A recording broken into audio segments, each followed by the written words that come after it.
Olá, vamos continuar os nossos estudos em Tiago. Estamos em Tiago, capítulo 1, falamos do versículo 1 ao 4, mas continuaremos aí, Tiago 1, a partir do 5, hoje e provavelmente até o 8.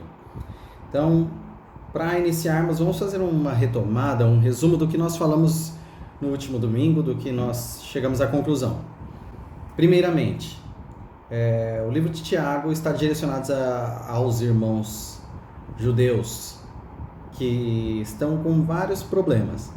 E chegamos a algumas conclusões da leitura desse livro. Primeiro, há provações. Então existem provações. Não adianta fingir que não, mas tem momentos duros que os cristãos vivem e viverão. A Bíblia não esconde isso, isso é um fato. Só que elas são temporárias, elas passam, não adianta colocar elas como maior do que elas realmente são. Elas são terríveis, mas são temporárias, vão acabar, diferente da nossa esperança que nunca acaba.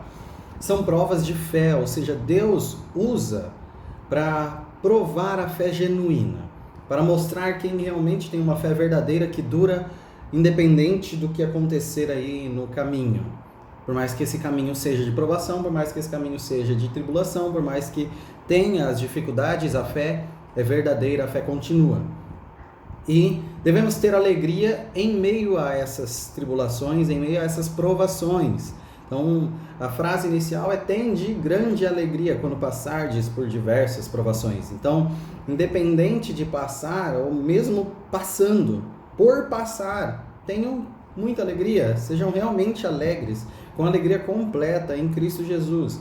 Então, sabemos que isso não exime nenhum sentimento normal, natural, humano de choro, tristeza, luto, mas não tira a verdadeira alegria que é firmada no Evangelho, firmada em Jesus, firmada na cruz, e Jesus é tudo que nós precisamos. Então, ao atravessar essa prova de fé, nós temos a certeza que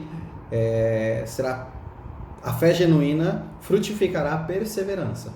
E essa perseverança é o alvo dessa prova de fé, é o final dessa prova de fé. E após a perseverança, se ela tiver um efeito completo, um fruto completo e genuíno, sabemos que essa ação completa da perseverança deixa a gente maduro, totalmente íntegro. Então essa maturidade, essa integridade faz com que nós não tenhamos falta de mais nada se estivermos em Cristo. Faz com que a gente entenda que Cristo é tudo em nós. E que nós, apesar de qualquer coisa que nós atravessemos e percamos durante esse processo, em nada ficaremos deficientes, debilitados ou faltantes. Cristo é tudo. Então, todo esse foi um resumo do que nós falamos no último vídeo. E agora, prosseguindo para Tiago 5, se nós olharmos, Tiago 1, a partir do verso 5 até o 18, se nós pegarmos a linha do raciocínio, às vezes parece um pouco turbulento. Para alguns inclusive para comentaristas, que às vezes pegam um dos argumentos de Tiago e não deixam muito claro onde ele está dentro da linha de raciocínio. Isso é complicado quando a gente vai falar da Bíblia. Quando se perde na linha de raciocínio, não entende por que eu estou falando disso mesmo? Eu não estava falando daquilo antes? Então, isso é muito complicado para interpretação e para aplicação, principalmente para não sair do enredo principal. Então, o que nós estamos falando? Sobre tribulações. Basicamente, as tribulações que esses irmãos judeus, cristãos, estão vivendo. Eles que estão dispersos em meio aos povos. Então, Tiago começou falando, primeiro, da alegria. Tem de alegria na aprovação. E os motivos de nós termos alegria, que foram os que são citados, principalmente a perseverança, a prova da fé genuína e tudo mais. Deus continua conosco, Cristo é o alvo. Então, tem de alegria na aprovação. Então, o próximo tópico tratado é como agir na aprovação. E esse agir tem que ser sábio. Então, peça sabedoria. Então, dentro desse agir, a forma de agirmos, esse primeiro desenvolvimento em peça sabedoria, ele começa a ter um desenrolar bem breve de peça a Deus, Deus é generoso e peça com fé. E quem não pede com fé é semelhante a tal coisa. Então ele vai desenvolvendo, parece que ele está saindo da linha, mas voltou.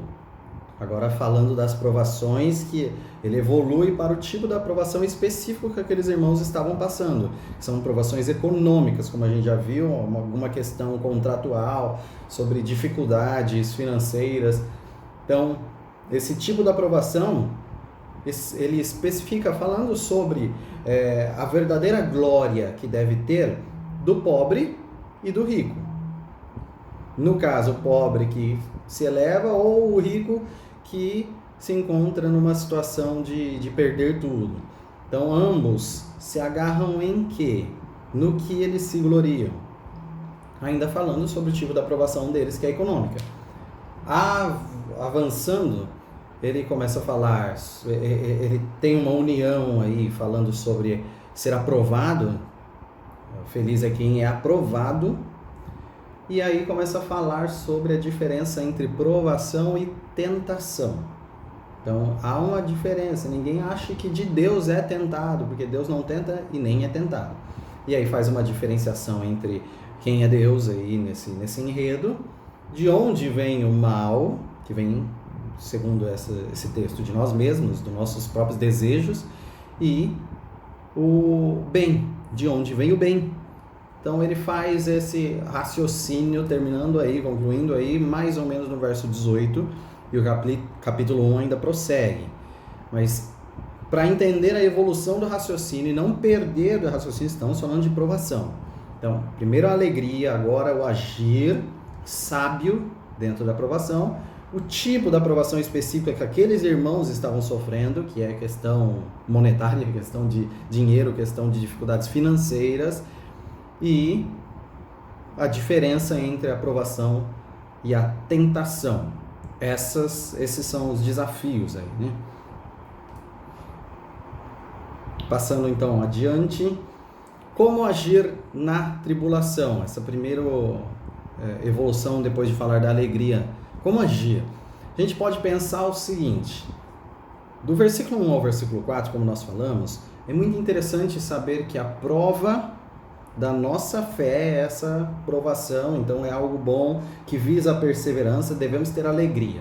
Todo esse conhecimento é excelente para todos nós, é fantástico. Mas como colocar em prática? Esse é o ponto. Nós precisamos que não seja um conhecimento parado e a gente não sabe como agir. É um conhecimento a todo vapor em nosso ser, externalizando através de ações, atitudes. Então não basta ter o conhecimento, a gente precisa saber aplicar esse conhecimento e da forma certa. Que é isso? Sabedoria. Então sabedoria é usar corretamente o conhecimento. Então tem o conhecimento, usa de forma certa. Então dá para ter o conhecimento e usar de forma errada? Com certeza. Então só para dar um exemplo disso, ficar mais prático, eu posso conhecer a Bíblia, a própria Bíblia, e usá-la mal. Ou pelo menos, ou pior, ou não sei se é pior, ou tão ruim quanto não usá-la. Apenas conhecê-la. Quantos nós conhecemos que dizem saber algo da Bíblia, ou se a gente conversa, realmente sabe, mas isso não muda na sua vida. E outros que conhecem e usam mal, distorcem, ou usam para maus motivos. Então, não adianta apenas conhecer a Bíblia, precisa usar bem a Bíblia, ou manejar bem a palavra da verdade, como o próprio Paulo coloca. Então, existe essa diferença entre conhecimento e aplicação correta do conhecimento. E essa aplicação correta do conhecimento é o alvo da sabedoria. Precisamos ser sábios para aplicar o conhecimento na prática. Um exemplo dessa diferença de conhecer a Bíblia e usar bem a Bíblia, coloquei numa figura aí de um artista lá para o século XIX, da tentação de Jesus. Ignorem a figura, não é objeto de adoração, tá? Mas só para lembrarmos, Satanás, ali na tentação de Jesus, ele usou a palavra de Deus. Ele conhece a Bíblia. Ele aplica bem, ele usa bem, maneja bem a Bíblia? Não, muito mal. Então, a aplicação da Bíblia pode ser terrível se a pessoa não fizer isso pelo Espírito Santo. Nós dependemos de Deus. Então, se for para os nossos próprios intuitos, podemos fazer coisas terríveis até com a Bíblia. Então, foi o que Satanás fez ali na tentação. Falando versículos, anunciando trechos bíblicos, ele tentou a Cristo. Então, fica esse ponto. Não adianta só conhecer. Saber que a prova da fé, a perseverança, a alegria, tudo isso eu entendi. Ok. Mas como colocar em prática? Precisamos ter sabedoria de colocar isso daí em prática no dia a dia, no contexto que a gente está vivendo. E aí você fala, mas eu não tenho essa sabedoria, eu não sei se eu consigo colocar isso daí tudo em prática. Por isso, o texto continua da forma com que ele continua. Tiago 1, de 5 a 8. Leiamos esses 4 versículos. Se algum de vocês tem falta de sabedoria, peça a Deus, que a todos dá livremente, de boa vontade, e lhe será concedida. Peça, porém, com fé, sem duvidar. Pois aquele que duvida é semelhante à onda do mar, levada e agitada pelo vento. Não pense tal homem que receberá coisa alguma do Senhor. É alguém que tem mente dividida e é instável em tudo o que faz. Bom, vamos fazer uma evolução de raciocínio desde o princípio aí. Versículo 5 principalmente. Quando fala sobre essa sabedoria, né? Quando nós, pelo nosso raciocínio, estamos falando para colocar tudo isso em prática, precisamos ser sábios. Ele já está se antecipando e já respondendo. Alguém tem falta de sabedoria? Peça a Deus, que dá livremente a todos, generosamente, sem lançar em rosto, sem nenhum tipo de cobrança aí. Mas peça com fé. Então nós temos uma evolução de raciocínio aí que nós podemos sugerir. Primeiro, pedir. Segundo, a Deus. E terceiro, com fé. Então esse é o direcionamento. Desde o pedir nós já precisamos entender o que o texto está nos agregando. Para você pedir alguma coisa, primeiro você precisa desejar. A partir que você deseja, você reconhece quem tem, quem é o dono daquilo. E sabendo que você quer e que essa pessoa tem, você solicita a ela que seja dado. Então, esse é o pedido. Então, essa é a nossa postura. Você realmente deseja a sabedoria? Você reconhece quem tem a sabedoria, quem é o dono da sabedoria, e você solicita. Só que aí evolui para pedir a Deus. Então, esse dono da sabedoria tem nome. Nós o conhecemos através de Jesus Cristo, nós conhecemos através das Escrituras. E esse Deus, nós compreendermos que Ele é dono de toda a sabedoria e que Ele dá. Por isso o versículo já coloca de uma forma especial que Ele dá a todos livremente, que Ele não lança em rosto em algumas versões, de que realmente Deus é generoso nas suas dádivas e nessa generosidade em especial dentro desse versículo ao dar sabedoria. A todos dá livremente. Então, e ser-lhe-á concedida. Então, nós precisamos entender quem é Deus nesse papel de generoso Pai que concede aquilo que os seus filhos verdadeiramente pedem. E verdadeiramente pedem, então pedem com fé. Então, pedir a Deus e pedir a Deus com fé. Então essa terceira característica aí, como se fosse uma exigência, ela é a certeza, é a convicção. Então você está certo do que você está pedindo, você tem convicção ao pedir, ou você duvida? Então não se encaixa apenas duvida que vai receber ou tem dúvida. Não, são várias convicções que você precisa ter para chamar Deus de Pai. Várias convicções que você precisa ter para pedir algo a Deus e ter certeza de que Ele te ouve e que Ele concede em Cristo Jesus. Então, o que se pede da pessoa que precisa de Deus é que ela entenda quem é essa pessoa, quem é Deus e como nós pedimos e como nós recebemos uma série de convicções cristãs, das mais básicas do Evangelho. Então, você, ao pedir a Deus, você vai com convicções ou com dúvidas?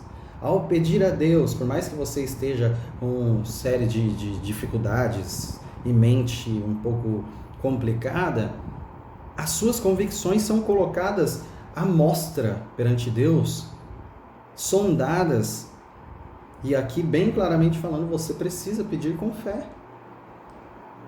Como está sua convicção? Então, se pedir com dúvida, não recebe. Se pedir com fé, recebe. Então, a dúvida em si é o que nós não desejamos aqui. A certeza, a convicção, a fé naquilo que a gente não enxerga, naquilo que a gente não vê, que é a convicção, a certeza que não vemos, é a fé. Essa fé verdadeira e genuína em Cristo Jesus, em Deus Pai e no Evangelho é o necessário. A dúvida seria um pecado?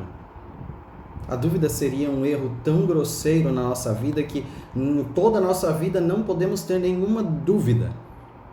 Esse é o primeiro questionamento. Será que dúvida é pecado? Será que dúvida é errado? A resposta é simples. Não, não é errado. Duvidar não é errado. É parte do processo. Duvidar não é pecado. Você pode questionar, desde que isso faça parte de uma construção de busca de respostas, de novas e verdadeiras, sólidas convicções e certezas. Então, para deixar claro qual é o valor da dúvida, para que serve a dúvida então? Vamos separar, basicamente é um argumento de Spurgeon, isso aqui. Num livro que ele destrói a dúvida dos homens e enaltece as certezas dos homens. Então, a certeza é uma construção. A dúvida é uma destruição. Então, a partir de que eu tenho uma certeza, eu estou construindo algo. Se eu tenho uma dúvida, estou destruindo algo. Então, eu tenho certeza que Jesus Cristo morreu na cruz e morreu para pagar pecados e ressuscitou. Eu estou construindo a partir das minhas convicções, a partir das minhas certezas, está construída essa fé. Agora, se eu tiver dúvida, será que realmente isso aconteceu? Será? Eu estou destruindo. Para que serve então a dúvida? Para destruir. O quê? Destruir más construções. Nem tudo que a gente com toda certeza constrói está certo. Quantas vezes você teve que desmontar conceitos errados? Quantas vezes você reconheceu que você construiu algo errado, teve certeza de algo errado? Então a dúvida é para você realmente avaliar a sua construção e ver se ela deve ser mantida ou construída corretamente. Como assim? Está filosófico. Se eu acredito em algo, tenho total certeza, é construído e bem firme, coloquei muito tijolo, muito cimento, da melhor qualidade, construído com uma força grande, para não ser qualquer coisa que vai me abalar, não é qualquer dúvida que vai destruir. E está errado. E se nós compararmos com a Bíblia, nós vemos pessoas que se mantêm erradas a partir de todo tipo de argumentação, não colocam em dúvida suas próprias construções, ou seja, suas próprias certezas e convicções. Nós vemos o benefício da dúvida. Porque seria necessário destruir algumas coisas erradas, construções erradas que a pessoa vai erguendo com as suas convicções e certezas erradas, e que são tão perigosas que um dia ele vai cair lá de cima de uma forma tão estrondosa e talvez não haja esperança. Então nós precisamos entender o valor da dúvida. O mundo entende esse valor da dúvida, só que ele idolatra a dúvida. Porque eles colocaram a ciência como única forma de construção. Única forma de construção. E não é. De jeito nenhum. A fé é uma forma digna de construção. E muito importante. Então, se nós construirmos apenas pela ciência, o resto tudo ser digno de destruição de dúvida, eles colocam isso é ser inteligente. Se você é inteligente, você duvida de tudo e só tem certeza da ciência. Isso é uma forma de ver o mundo muito pequena. Para os estudiosos, até mais vinculado ao positivismo. Mas é algo muito, muito, muito débil, fraco, sem sentido. Nem os melhores filósofos pensaram assim. Isso é algo quase moderno para contemporâneo. Essa vida tão débil. Então, se nós endeusarmos ou colocarmos na dúvida algo de importante, nós estamos errando. Agora, se nós colocarmos na nossa certeza, as nossas convicções corretas, as nossas construções sólidas na rocha que é Cristo, nunca seremos abalados. Então, as dúvidas que sejam para revermos e avaliarmos se estamos construindo algo errado. Não somos donos da verdade, mas a verdade é dona de nós. Jesus Cristo nos tem como dele. Porém, durante todo esse processo de vida, que a dúvida tem o seu valor. Aqui e acolá, bem medidamente, para reavaliarmos onde estamos. Não há pecado nisso. Agora, se nós apenas duvidarmos, apenas destruirmos, o que nós vamos no final ter em mãos? Um campo deserto. Agora, uma pessoa simples que seja, que permaneceu com as suas certezas, vai ter lá a sua construção firme e forte. Que nós sejamos os construtores deste mundo. Que nós não apenas propaguemos dúvidas, como muitos propagam, nós proclamemos certezas e mostremos construções sólidas que nós não vamos derrubar pela dúvida deste mundo, mas mostremos a nossa fé como a nossa certeza. Isso é exigido ao pedir, e nenhuma dúvida transformou a vida de um miserável pecador. Não é através da dúvida que o miserável, o viciado, jogado às esquinas e totalmente depravado, foi transformado através da dúvida. Ele foi transformado através da certeza. Ele foi transformado através da convicção. Muitos foram transformados e tiveram suas vidas mudadas incontestavelmente por terem adquirido certezas em Cristo Jesus. Convicções em Cristo Jesus. E é isso que Deus pede. E é isso que Tiago está colocando como necessário aqui. Você precisa apresentar suas construções. Você precisa apresentar o que você tem como firmado, não as dúvidas. Não um campo deserto totalmente destruído por séries de dúvidas. Não é isso. Nós precisamos chegar a Deus falando: Deus, Tu me ouves. Deus, eu entendo e acredito na Sua palavra, acredito em Jesus Cristo ressurreto, que intercede por mim. Está à Tua destra. Eu acredito que o Teu Santo Espírito instrui. E acredito que, pelo sangue de Cristo, és propício a mim. Está ao meu favor, ao meu lado. E tem prazer em dar. E como o próprio Tiago coloca, e dá mesmo sabedoria a quem pede. com todas essas convicções inabaláveis, eu peço sabedoria. Isso é o que deve fluir de nós. Não estou dando método de palavras, estou apenas mostrando que, através das nossas convicções, pedir com fé, pedir com algo construído e sólido em nós, em nossa alma, em nosso ser, em nosso espírito, em nossos corações, nós precisamos apresentar a Cristo as nossas certezas, as nossas construções. Aquele que duvida, ele ainda coloca como parte final desses versículos, aquele que duvida é semelhante a ondas do mar. Então, aqueles que, mediante o vento, vêm, voltam, não têm um destino, simplesmente ficam no mesmo lugar, indo e voltando, não sabendo qual que é o local que eles devem caminhar. Então, esses que duvidam e nada constroem, nada tem de certeza, nada tem de um destino, esses nada receberão. Deus não dará coisa alguma para estes. Então não seja você como uma onda, seja você bem convicto, bem certo, um homem de fé, uma mulher de fé. Estes ondas do mar, eles têm mente dividida, ou seja, eles não têm um objetivo, eles não têm uma certeza sequer, eles estão com a mente dividida. Opa, quem é o meu Senhor? Para onde eu vou? De onde eu vim? Não tenho certeza de nada. Se um falar comigo, eu vou falar, estou de acordo. Se o contrário falar, também estou de acordo. Agrado a todos em cima do muro. E essa mente dividida não tem ações constantes. Na verdade, é instável, é inconstante em tudo que faz, em todas as suas ações. Então nada seguirá um ritmo, um direcionamento. Eu estou indo para Cristo, eu estou indo aos céus, eu estou fazendo as coisas por amor, estou fazendo por fé, estou fazendo pela minha esperança. Não, nada disso.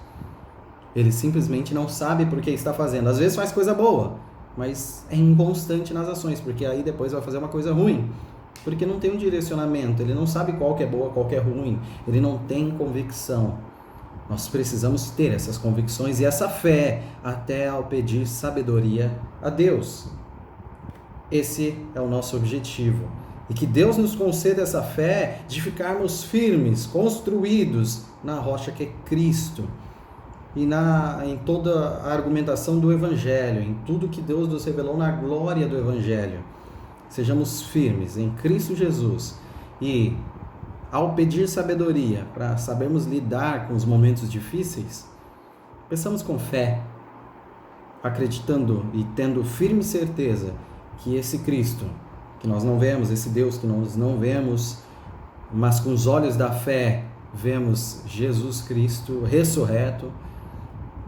Com fé nós temos certeza da paternidade de Deus, com fé nós temos certeza de que Deus nos atende e nos dará sabedoria.